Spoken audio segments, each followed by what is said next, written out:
Good morning, Knicks Nation. Today is Monday, the 9th day of October 2023. I hope you're all safe and healthy and that you enjoyed your weekend this weekend and that the needs of you and your family in terms of food, shelter, clothing, as well as health are being met today. Blessings upon those that work in the healthcare field who, along with the first responders, are out here every day saving lives. Those also who pick up garbage to keep our places clean and those that make deliveries for our convenience. Double blessings upon the men and women out here trying to help rescue, deliver, and recover the teenagers and children who are the victims of child molestation and pedophilia. People who are also the victims of prostitution and child prostitution, pornography and child pornography, human trafficking and sex slavery. Double curses on the perpetrators of these things, the profiteers and those perverts that create the industry. Finally, double blessings upon those who are homeless. Nearly 600,000 men, women, and children homeless in the United States of America and millions around the world in similar or worse conditions. Blessings upon them, for theirs is the kingdom. Today, I want to talk about the players that are fighting for the last spots on the Knicks roster. But before I do that, I want to get something clear. See, my problem is that I've seen so many negative narratives about the Knicks over the years that I start to smell them when they start to come out before people start generally understanding. And I start to see the brainwashing. For example, I've heard at least 3 different people, none of them are Ian Begley, talk about Mitchell Robinson constantly being in foul trouble. This is some BS. This is some BS that he constantly fouls out of games. This is crap. First off, I looked at last season. Mitch Rob played in 59 games. Out of 59 games, he's fouled out of 4. That's constantly getting in foul trouble? Out of 59 games? He fouled out of 4. And one of those four games that he fouled out was against Toronto, where he played 35 minutes, had 10 points, 2 blocks, 18 boards, including 8 on the offensive end. But he's always in foul trouble. See, and that's the narrative they're using for whatever reason. I think I read, Jericho Sims, because he was having a good camp, all of a sudden, that's going to come in handy because Mitch Rob's always in foul trouble. Bullcrap. Let's just get that out the way now. He's not always in foul trouble. Okay? And he starts because Tibbs knows what he's doing. He's a defensive rim protector on an elite level. Okay? No, he doesn't have a lot of offense, but neither did Ben Wallace, who won the championship with Detroit. Shot 49% from the free throw line. Okay? Defensive ace. Mitch is a modern version. They don't let them play as physical as they did when Ben Wallace played. Okay? Now it's about length and quickness and covering ground, which Mitch Rob does in spades.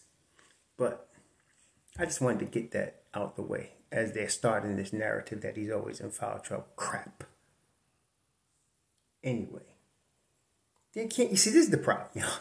There's certain guys on the Knicks that are my fellas, man. Y'all know what I'm saying. Mitch Rob is one of them. It's Mitch Rob, Deuce McBride, Grimes. Those are my fellas. IQ was Obi, but now he's in Indiana. Those are my fellas, man. You can't mess with them and not get a response or get cut. See? Those are my fellas. Okay? So to come up with this bullcrap, he's always in foul trouble. 4 games? 1, 2, 3. Yeah. 4 games out of 59? Seriously? And in one of those games, 10 points, 18 boards? Seriously? Really? Always in foul trouble? Anyway, let's go back to the task at hand today. So, right now, the Knicks have they have 2 two-way contracts, or maybe 3. They got 4 players right now on 2 ways. And they got some Exhibit 10, Exhibit 9 players. And I think they get to keep 2 on the regular roster And I think they get to keep 2. It could be 3, but it could 2 or 3. I want to say 2 on the 2-way. So the Exhibit 10, Exhibit 9, Ryan Arcidiacono, Charlie Brown, Dwayne Washington, Jacob Toppin. Those are your exhibit contracts. Then you got your 2-way, Trevor Keels, Nathan Knight, Jalen Martin, Dylan Windler. Okay, those are your 2-way contracts. Now, when Tibbs already said, and I've heard multiple coaches say this over the years, it makes sense. This is the toughest part of the job right here. You know why? Because you got guys that have dreams of being NBA players. Okay, they're dreaming of being an NBA player, and so you're really you're putting a nail in the coffin of their dream when you cut. They could come back. People have done it, but it's tough. Okay, it's tough, and so when you're fighting for position, for not just position, you're fighting for a roster spot right here. This is difficult. You add to that Daquan Jeffries and Isaiah Roby, because they're not guaranteed either. Okay, those 2 are not guaranteed either. So it becomes very difficult. And they just brought Charlie Brown in there. So really, at this stage, unlike what most people think, it's about performance. It's not about whether they like you. It's not because you went to Villanova. It's about performance. Now, if you are a superstar like a Jalen Brunson, who I consider a superstar, or Giannis, who is definitely a superstar, they might keep your brother around, like they did with Antetokounmpo. Giannis wouldn't be on no team if it wasn't for Giannis. He's on Milwaukee because that's Giannis's team. That's a rare situation, though, because you went to the same college. That ain't going to cut it. Okay? So looking at performance, to me, and this is my opinion, that's all this is. Nobody's told me anything. I got no inside information. I'm just telling you my opinion. To Daquan Jeffries is a keeper. There's just, to me, and I told y'all that in the summer.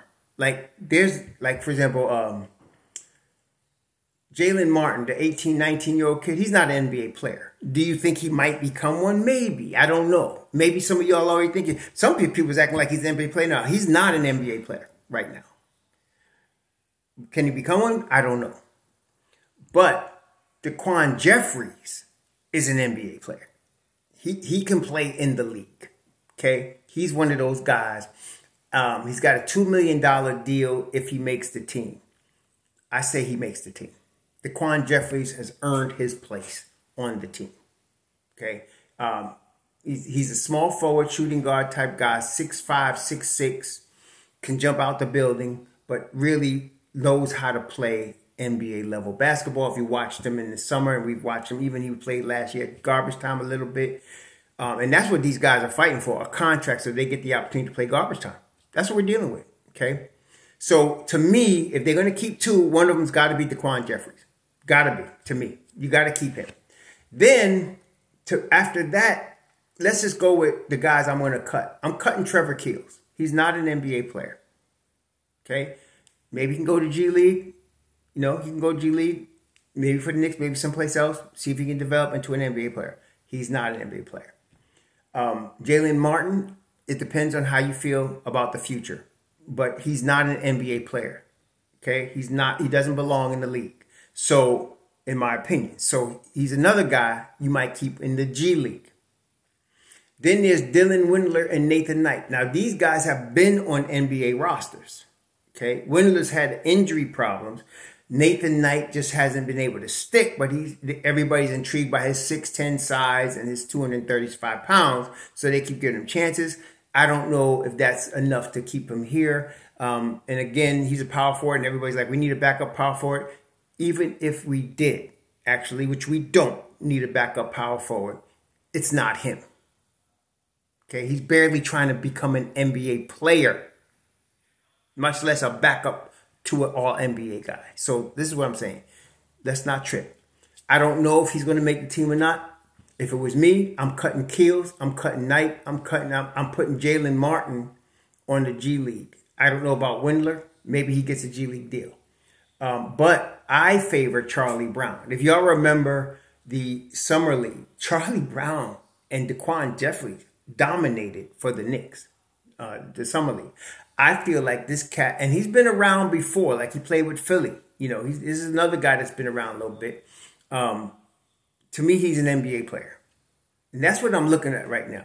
I'm not looking at how many 12 minutes they could get to back anybody up. None of these guys are going to play.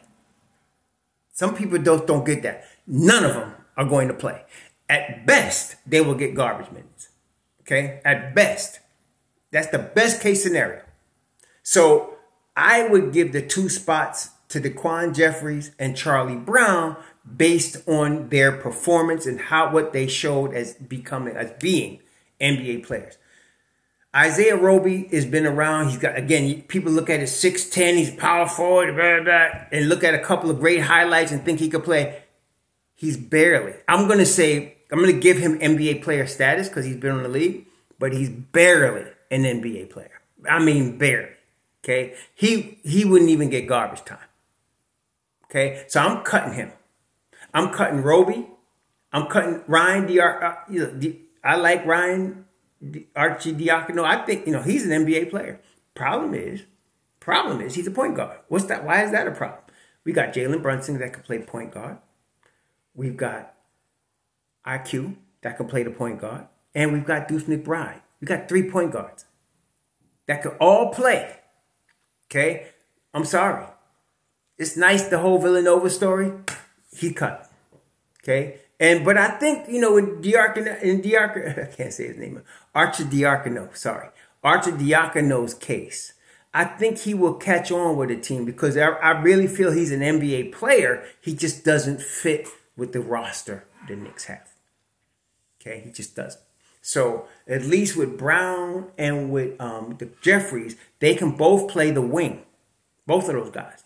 So, you can't really have too many wings in the NBA. It's the major position today with the point guard spot. So that's why I would keep both of them. But, and then Dwayne Washington, not an NBA player.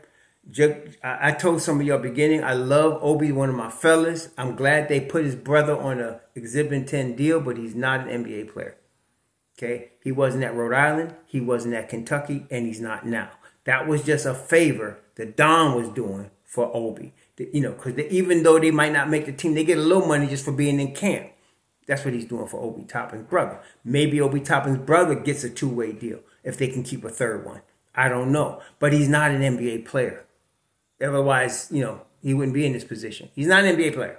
So I'm cutting everybody except Jeffries and Brown. I'm keeping the kid Jalen Martin because he's young. Maybe he can develop in the Knicks system into an NBA player. We'd have to see. To me, this season is part of his development along with last season. And we're going to see what he looks like next summer in the Summer League. This is his timeline. Trevor Keels, been there, tried it, no, next. And then Nathan Knight and Dylan Windler. Like I said, I'm cutting Knight. I might keep Windler. It depends on what the Knicks' needs are. It really, again, he's an NBA player. Dylan Windler is an NBA player. Problem is he's been hurt a lot. He's got the injury bug. And you know how that fits with Tom Thibodeau. It doesn't. So maybe you put him in the G League and see if he can get his body healthy and stay healthy. Okay? Maybe he can. I don't know. That's a decision they make. But as far as I'm concerned, I'm just keeping Jeffries, Brown, and I'm keeping Martin because of his youth, being 19 years old, and hoping he can maybe develop in the future into an NBA player. I'm getting rid of the rest of these guys. I'm sorry. Ryan Arcidiacono's gone. Dwayne Washington's gone. Isaiah Roby's gone. Jacob Toppin's gone. Trevor Keels is gone. Nathan Knight is gone. And I don't know, Dylan Windler is iffy. But I'm keeping Martin. I'm keeping Jeffries and Brown. Jeffries definitely on the roster. I'm putting him on the roster. He's part of the regular 15-man roster. I'm going to see if I could get Brown on there too. The rest of these cats either going to the G League or, step off. That's the way this is going to go. I know this sounds hard, but I'm trying to tell you this is the way it is when you come into making roster decisions. It ain't my favorite. It ain't because we went to the same school. That might work in the corporate world. You might get hooked up because you and your buddy was in the same fraternity, or, you are in the same club, or y'all was in the same school. You might get hooked up like that in corporate world. But in the league, no, sir. So, yeah, at the end of the day, I'm keeping Jeffries. I'm keeping Charlie Brown. And I'm keeping Jalen Martin because of his youth. Maybe he can develop into an NBA player. The rest of these cats, we move on. I know y'all ain't going to like some of y'all because y'all got your favorites. Okay? And this is just my opinion. And I'm sure I'll hear yours. Y'all enjoy your Monday. Tonight, the Knicks play against Boston. Tibbs takes these things seriously, man. He does. So I expect the starting unit to play, probably a quarter. And the rest of it, I would hope he gives the rest of these guys a chance to make the team. Whoever, to show that they can make the team. So we'll see. But, we're going to be watching the game tonight, like you guys. 7:30, Boston, New York.